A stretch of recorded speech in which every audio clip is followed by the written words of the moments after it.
জ্বালা যন্ত্রণা করছে বলতে ও এক কথাই বলছে যে বাড়িটা আমাকে রেস্টোরেন্ট দিয়ে দেবো, না তো তোমার আরো দুটো ছেলে মেয়ে আছে তারা ভালো। তো মিথ্যে অভিযোগ বলতে ওই যে বিষ খেয়েছিল, তারপর আগে ধর্ষণ কেসে দিতে গেছিল, ধর্ষণ কেসটা পুলিশ লাইনি ওই মেয়েতেই দিয়েছিল আমার নামে।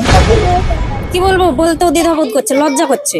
দেখুন বাবা মেয়ের কাছে কতটা অসহায়, কিন্তু সেই বাবা আজ মেয়ের জন্য আত্মহত্যা করবে এমনই কথা বলছে। অন্যদিকে মেয়ে আবার বাবার পরিচয় দিতে ঘেন্না পাচ্ছে। কিন্তু কি এমন হয়েছে বাবা মেয়ের মধ্যে, সমস্ত কিছু জানাবো, সাথে থাকুন। জানা যায় দীর্ঘ অনেক দিন থেকে বাবা ও মেয়ের মধ্যে জমি সংক্রান্ত বিবাদ নিয়ে ঝামেলা চলে আসছে। কিন্তু এই ঝামেলা এতটাই নোংরা রূপ নেয় যে সেটা বাবার কথা শুনলেই বুঝতে পারবেন।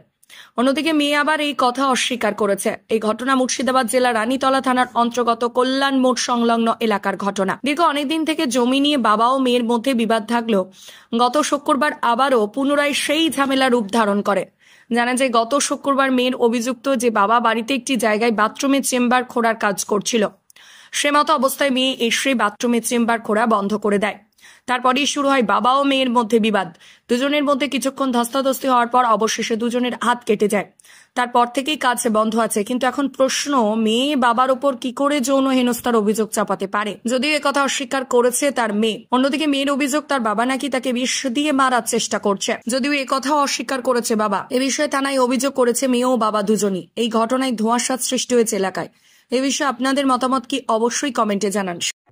কি হয়েছে, কি কমপ্লেন আপনার? দাদা এই জমিটা মানে আমার ভূমিষ্ঠ পাট্টার সম্পত্তি, আমি বসবাস করছি, সেই সূত্রে আমি ঘরও করেছি, আজ 3 বছর হয়ে গেল। গতবার থেকে আমার এরকম জ্বালা করছে এই মেয়েতে, অন্য কেউ না, পাড়া পিতবাসী কেউ না, শুধু আমার এই বড় মেয়েতেই জ্বালা যন্ত্রণা করছে বলতে ও এক কথাই বলছে যে বাড়িটা আমাকে রেস্টোরেন্ট দিয়ে দেবো, না তো তোমার আরো দুটো ছেলে মেয়ে আছে তারা ভাগ করে দেবে।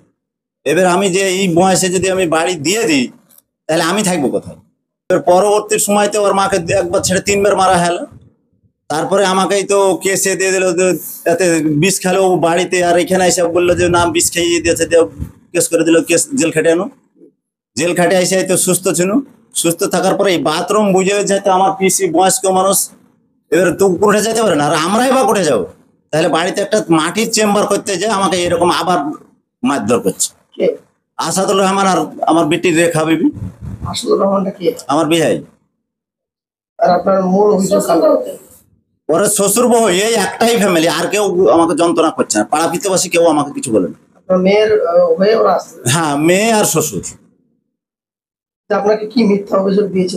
তো মিথ্যা অভিযোগ বলতে ওই যে বিষ খেয়েছিল, তারপর আগে ধর্ষণ কেসে দিতে গেছিল, ধর্ষণ কেসটা পুলিশ লাইনি ওই মেয়েতেই দিয়েছিল আমার নামে। আমি মেয়ের বাবা। হ্যাঁ, আমাদের 3 জনের নামে দিয়েছিল, আমার স্ত্রী কিংবা আমার ছেলে আর আমার 3 জনের নামেই কেস দিয়েছিল। সেই কেসটা ওই মেয়েতেই দিয়েছিল, আমার বড় মেয়েতে ধর্ষণ কেস দিয়েছিল, দিয়ে পুলিশ লাইনি। এখানে এসে পুলিশে বকাবকি করে সে ঘুরে চলে গেল। দিয়ে আবার পুনরায় যখন কেসে না ফাঁসাইতে পারার পরে তখন বিষ খেলো, খাইয়া বলছে যে না আমার বাবা মা মুখ ফেড়ে বিষ খাই দিয়ে, বাপ মা দুটাকে কেসে দিয়েছে। সে কেসে আমি জেলও কেটে এসেছি, 47 দিন জেল কেটে এসেছি।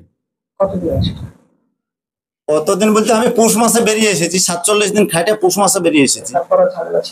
না ঝামেলা তারপরে ওকে মারধর করেছে, তাছাড়া এমনি এখন এই 2-3 মাসের মধ্যে ঝামেলা ছিল না। আবার পুনরায় এই যে মাটির পায়ে পুঁততে যায় আবার ঝামেলা। তাহলে আমি এইভাবে কতদিন বাঁচবো? আমি কি মানুষ না কোনো পশু? হ্যাঁ গেছিলাম থানা। থানা বলছে যে আমরা ওই জমি সম্বন্ধে আমরা যেতে পারবো না, তোমরা কোর্টে দেখো। আমি চাইছি যে একটা মেয়ে, আমি তো মেয়ের ক্ষতিকর হোক তা চাইনি। মেয়ে আর আগে 1.5 লাখ টাকা নিয়ে চলে গেল, তাও তো আমি কোনো কথা বলিনি যে তুমি মানে তুমি পাইতে তুমি সুখে থাকো, তুমি নিয়ে চলে এসেছো, আমার অত কোনো অভিযোগ নেই। তাহলে এখন এই মাসের পর মাস আমাকে যন্ত্রণা দিচ্ছে, তাহলে আমি কোথায় যাবার কিভাবে দাঁড়াবো? আমার নাম মোহাম্মদ শুকুরুল্লাহ শেখ। আপনার অভিযোগ? আমার অভিযোগ যে মেয়েটা শাসন। হ্যাঁ, আমারই নিজের মেয়ে। তার নাম রেখা বিবি। তার বাড়ি যে আমার বাড়ির পাশেই বাড়ি।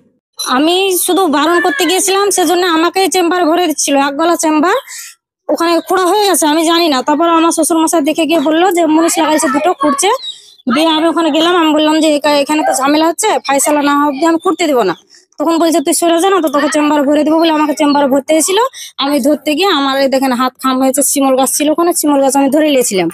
তারপরে যখন না পারলো আমি বললাম যে তাহলে তুমি ভরে দেখো, কিন্তু আমার জিন্দা জান থাকতে তুমি কোনোদিনও আমি এখানে বাথরুম করতে দিব না। উনি বলছে যে আপনি নাকি ওনাকে মেরেছেন, সে বিষয়ে না, আমি ওনাকে মারিনি, উনি আমাকে মারতে এসেছিল, টুটি চিপে ধরেছিল আর আমি শিমল গাছ ধরেছিলাম। যে এর আগে যে ঝামেলা হয়েছিল উনি বললো যে এটা মিথ্যা করে বলেছে, ধর্ষণ কেস, বিষ খাইয়েছে, এটা সত্যি।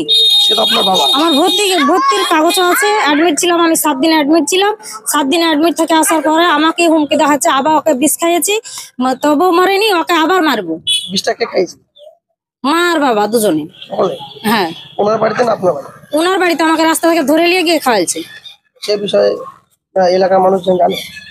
হ্যাঁ, অনেক মানুষই জানে, কিন্তু যখন এই কাজটা করে রাত 7:30 8টা নাগাদ, তখন কেউ ছিল না। তারপরে বিষ খাইয়ে বাড়ি থেকে বের করার পর, ঘর থেকে বের করার পর, আর তখন সবকে চেঁচিয়ে ডেকে বলছে ও নিজে বিষ খেয়েছে, আমাকে ফাঁসাচ্ছে তা বলছে। আপনাদের এই ঝামেলাটা মূল কারণ তাহলে ওই জমি বসতেই ঝামেলা। জমিটা কেমন? জমিটা আমার শ্বশুরের নামে দলিল আছে, ও মিথ্যা করে রেকর্ড করে নিয়েছে টাকার ঘুষ দিয়ে। কিভাবে রেকর্ড করেছে বলতে পারবো না, সেই রেকর্ড অনুযায়ী ও দখল করে বসে আছে। দিয়ে এখন তো বেচার জন্য দৌড়ে বেড়াচ্ছে, বেচবো 15-20 লাখ টাকায়। এই বিষয়ে উনি কাজ করছিল তো? হ্যাঁ এই কাজ করতে গিয়ে আপনি বাধা দিয়েছেন? হ্যাঁ, বাধা দিয়েছি। আপনি থানা পুলিশ কাউকে জানিয়েছিলেন? শুক্রবার জানাই, তার আগে অনেকবারই কেস কাজ কাছারি করছে এই অনেক। বিষয়ে জানিয়েছিলেন কি? না, জানাইনি। কেন জানালেন না? উনি তো কাজ করছিল তার জন্য। আমি কোর্টে কেস করা আছে, কোর্টে এখনো কেস কাগজ করা আছে, আসেনি। সেই বিষয়ে তো বলছি, কেস করা আছে তার মানে শুক্রবারও কেস করেছি কোর্টে। এটা আপনি তো করেছেন? হ্যাঁ, আমার শ্বশুর আপনার মশাই কোনো গেছে। প্রমাণ আছে কাগজপত্র? না, এখন আপাতত না, তবে কাল পর্যন্ত চলে আসবে। আপনার নাম? আপনি ওনার কে হন? কি বলবো, বলতেও দ্বিধাবোধ করছে, লজ্জা করছে। আপনি ওনার কে হন? যেটা হন সেটা বলেন। সেটা বলেন। আমি ওনার মেয়ে। মানে মেয়ে বাবার উপর কমপ্লেন, বাবা মেয়ের উপর কমপ্লেন করছে, তাই তো? জি।